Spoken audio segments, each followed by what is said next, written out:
All right, so the purpose of this video is to show you all the different lower shock mount options I went through and what I ultimately ended up doing. This was quite a process. Not a lot of help from anybody. It's got a lot of trial and error, and I'll just show you. So when we originally bought this, this is what you're given from Global West. Now, this is actually made for a Mosier rear end. We have a Quick Performance rear end. So we knew things would be not exact, but I felt with a little bit of modification, I could make this work. And what I ended up realizing was it's so big, it's so heavy, it's so bulky. I didn't want to make it work. It was ugly. I just felt it was grossly overkill for what we were trying to do. I'm sure somebody uses it somewhere, but I hated it from the day one, and we're not using it on this car, or any car for that matter. Good for bolts. So the next direction I went was with this bracket from Quick Performance. Actually makes this, and it's pretty simple. Basically, just bolts right through your factory lower shock mount, and makes it into a mount for your coilover. So what we had to do was we had to scallop it on the top here to clear the shock body. Then we had to basically weld another piece to the back of it to space it out to give the shock enough clearance, because it was getting really tight to the tube here. This totally works. It would absolutely work, no issues. What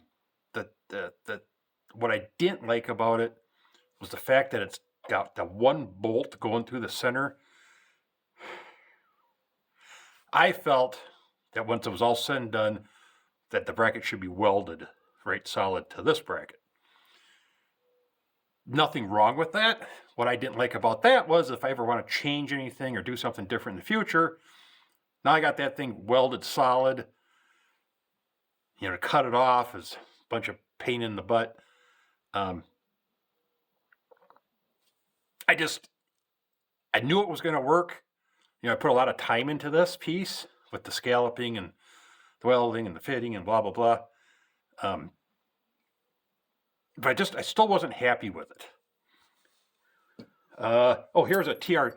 So I was watching one video, and the guy said, you can get the TRZ lower mount, and that comes already scalloped. So I thought, okay, well, I'm going to buy a set of those and try them out. So I got this. This is the TRZ lower mount. Same concept, mounts to that lower hole. A couple things I don't like about it. As you can see, it's much thinner metal than the Quick Performance bracket. And it's also, a fair amount shorter, which would have just compounded the clearance issue with the shock. So this TRZ one,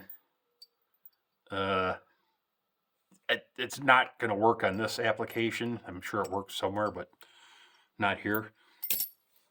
So then I got watching another video.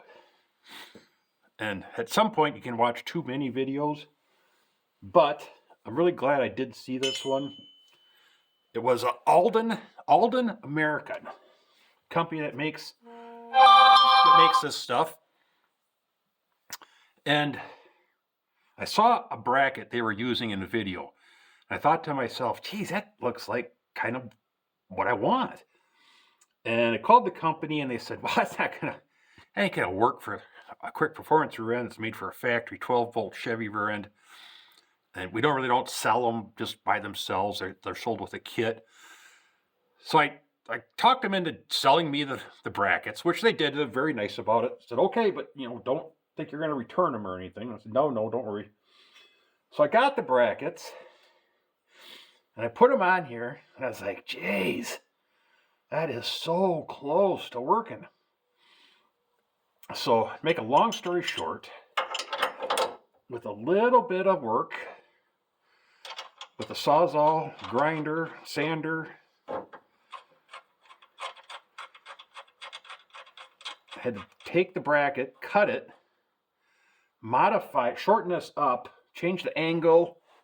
It was very simple, especially once I had the one done, then doing the next one was a real piece of cake. Got that all on there like that.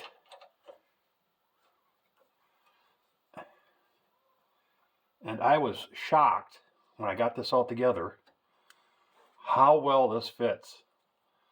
I mean, it is just an absolute thing of beauty. It's tight all the way around. It bolts, so we got it bolted through here. And then it also catches that lower control arm bolt. So it is rock solid. It is not going anywhere. It does not need to be welded on.